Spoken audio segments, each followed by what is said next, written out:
Hello and welcome to Diabetes Connections in the News. I'm Stacey Sims, and every other Friday I bring you a short episode with the top diabetes stories and headlines happening now. In the News is brought to you by Edgepark. Simplify your diabetes journey with Edgepark. It's November, and that is Diabetes Awareness Month, of course, so you're going to see a lot of advocacy posts and hear about all types of diabetes and technology advances. Well, it's always Diabetes Awareness Month around here. I'm not going to talk about each and every one of these campaigns. If there's one you found that you love, please feel free to post it in Diabetes Connections, the group, on Facebook, or always reach out to me by email, stacy@diabetes-connections.com.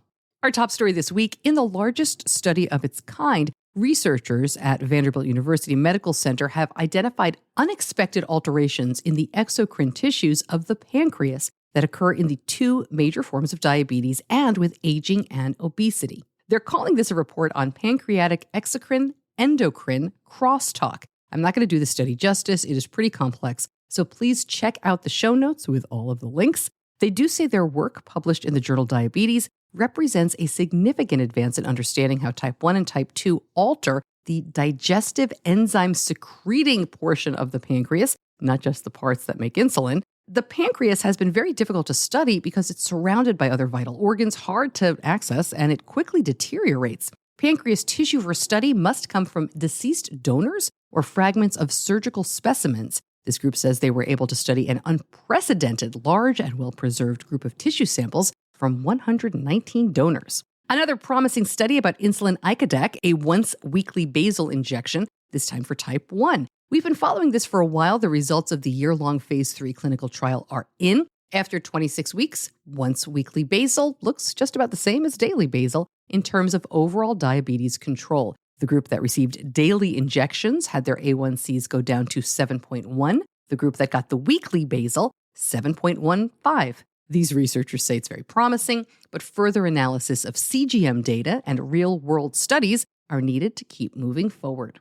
Air pollution raises the risk of type 2, says a landmark study out of India. This was a 7-year study of 12,000 people and showed inhaling polluted air increases the risk of type 2. It's the first study of its kind in India. India is one of the worst countries in the world for air pollution, and these researchers say that they had assumed that diet and obesity were some of the factors explaining why Indians who live in the cities had higher prevalences of diabetes than those in rural areas. This study is, quote, an eye-opener, showing a link between diabetes and pollution. Time-restricted eating, also known as intermittent fasting, can help people with type 2 lose weight and control blood sugar levels. A new study published in the Journal of American Medical Association Network Open. In this study, people who ate only between noon and 8 p.m., an 8-hour window, actually lost more weight over 6 months than people who were instructed to reduce their calorie intake by 25%. Both groups had similar reductions in long-term blood sugar levels. The study authors say people with diabetes are generally told to cut back on calories by their doctors as a first line of defense. So a lot of these people have already tried and struggled with that form of dieting. And while people in the time-restricted eating group were not told to reduce their calorie intake, they ended up doing so anyway by just sticking to that time period. The study authors also point out that just over half the people in this study were Black, another 40% were Hispanic. They say, quote, this is notable as diabetes is particularly prevalent among these groups, so having studies that document the success of time-restricted eating for them is particularly useful. New CGM approved in Europe. Cybionics, based in China, says they already have more than 600,000 users for their GS1 CGM, mostly in hospitals. This is a 14-day no-calibration system with data sharing. They also make a continuous ketone monitoring system. The company says the CGM products will gradually become available for pre-sales in EU countries, the UK, and other European countries. We will be keeping an eye out for that ketone monitor. A couple of the CGM companies are working on that as well. Right back to the news in just a minute. Diabetes Connections in the News is brought to you by Edgepark. Life is busy. Managing diabetes is a daily commitment. Edgepark can help you say goodbye to the worry of managing your diabetes supplies with a variety of cutting-edge insulin delivery systems from brands like Medtronic and Tandem. Plus, Edgepark accepts most insurance plans and it handles the paperwork, so you can simplify your life, your diabetes care, and your budget in one click. Check out the link in the show notes or go to diabetes-connections.com and click on the Edgepark logo.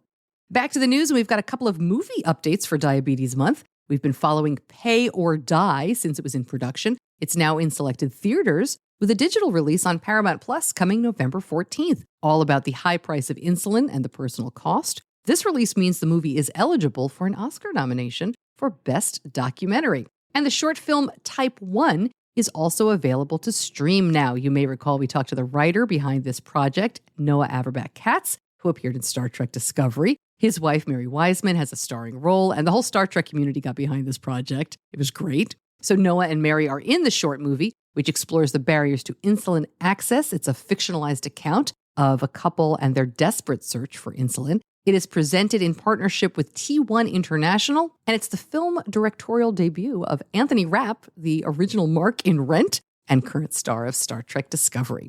All right, this is where in the past I've talked about what's coming up next week on the show. Well, now we have two shows. So In the News will appear in both Diabetes Connections and Diabetes Connections Type 2 feeds, but the weekly interview shows will only occasionally cross over. So no matter where you're listening, you're going to get the news, is the bottom line for them. So let's try it this way, and we'll see how it goes. So next week on Diabetes Connections, you'll hear from Dr. Mike Natter. He is an adult endo who lives with Type 1. He is also an artist. He has a huge following on social media, and you will find out why. He has also used the new Beta Bionics eyelet pump, and he lets us know what he thinks about that.